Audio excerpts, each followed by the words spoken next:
ये जगने की चेष्टा है हरिनाम जपना। जैसे सोए हुए पुरुष को जगाया जाता है ना, तो ऐसे ही ये जो सत्संग है, हरिनाम है, ब्रह्म तत्व की चर्चा है, वेदांत चर्चा है, सांख्य है, अष्टांग योग, कर्म योग, भक्ति योग, ये जीव को जगाया जा रहा है। ये साधारण निद्रा नहीं है, ये मोह निद्रा है। समझ रहे हो? वो सुषुप्ति है तमोगुण जनित। ये मोह निद्रा इतनी प्रबल है कि हम जागते हुए भी जाग नहीं रहे हैं, हम जानते हुए भी जान नहीं रहे हैं। समझ रहे हो नहीं समझ रहे हो? जैसे सबको ये जानता है कि स्थूल शरीर मैं नहीं हूँ, पक्की बात है ना। इतना कहीं ना कहीं दिमाग में तो है कि यार शरीर मैं नहीं हूँ, है दिमाग में। भला काफी लोगों के जो सत्संगी होंगे उनके तो दिमाग में होगा ये शरीर मैं नहीं हूँ, है ऐसा दिमाग में कि नहीं? कहीं ना कहीं दिमाग में होगा, क्योंकि शरीर छूटता है तो कहा जाता है छोड़ने वाला गया, तो मतलब वो जाने वाला कोई और है, और जो शरीर है फूंक दिया जाता है, मतलब शरीर मैं नहीं हूं। लेकिन कितने लोगों को इसका सच्चा ज्ञान है कि मैं शरीर नहीं हूं? जानकारी होना, जैसे सबको लगभग जानकारी है यहां से जाना है, क्यों? सबको है ना, लेकिन कितने को जानकारी यहां से जाना है?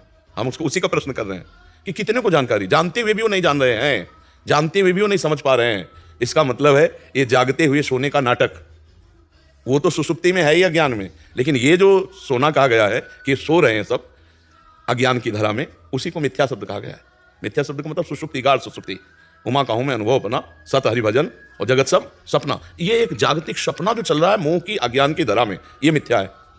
जैसे पीछे जन्म में आप कौन थे आपको पता नहीं, आपका परिवार था, आपके रिश्ते नाते थे, लेकिन आपको आज पता नहीं। ऐसे कल आपको इसका पता नहीं होगा, जो वर्तमान में है इसका पता नहीं होगा। जैसे आप कितने साल के हो, 28 वर्ष के पहले आप 9 महीने माँ के गर्भ में रहे, आपको जानकारी है 1 सेकंड की भी?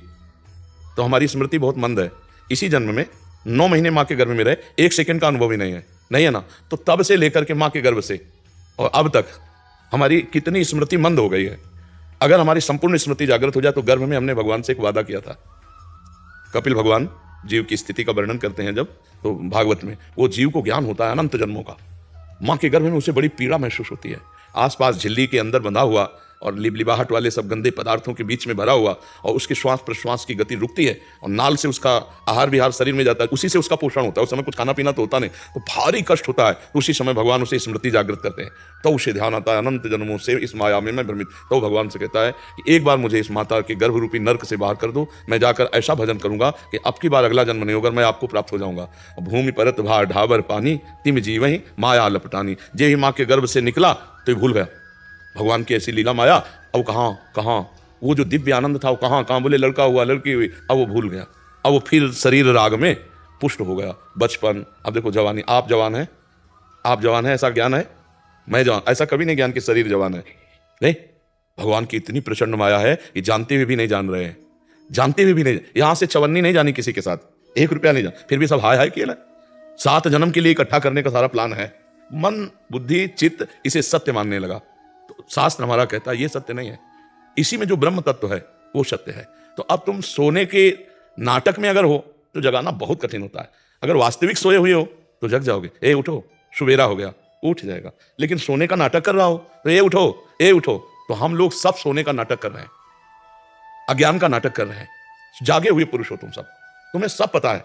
जब किसी का परिवार में निधन होता है और लोग स्मशान घाट में ले जाते हैं तो कहते हुए जाते हैं राम नाम सत्य। क्या ये पता नहीं उनको? बोल रहे हैं तो क्या उनके दिमाग में बात नहीं आ रही? लेकिन बोलते हुए भी वो नहीं जान रहे हैं। ठीक है, वहां फूंकते हैं तो क्या दिखाई नहीं दे रहा शरीर की दुर्दशा क्या हो रही? तो इस शरीर के लिए हम मांस खाएं, मदिरा पिएं, बेविचार करें, पापाचरण करें, और यही शरीर जल जाएगा और उसका कर्म लेकर हमको भोगना पड़ेगा। भला क्या जानकारी है सच्ची? नहीं। जब उस परिवार के लोग रोते हैं तो दूसरे लोग बैठ के समझाते हैं, देखो भाई इस संसार का नाम मृत्यु लोक है, यहाँ ऐसा होता ही है, सबको मरना पड़ता है, कल हम भी मरेंगे, आप भी मरेंगे, आप क्यों चिंता करते हैं? आप शांत हो जाइए। और आप बीड़ी पी के चल रहे हैं, हमने देखा ये बात। आप बीड़ी जलाई और बीड़ी पीते हुए चले, आगे चल के हंसी मजाक को भूल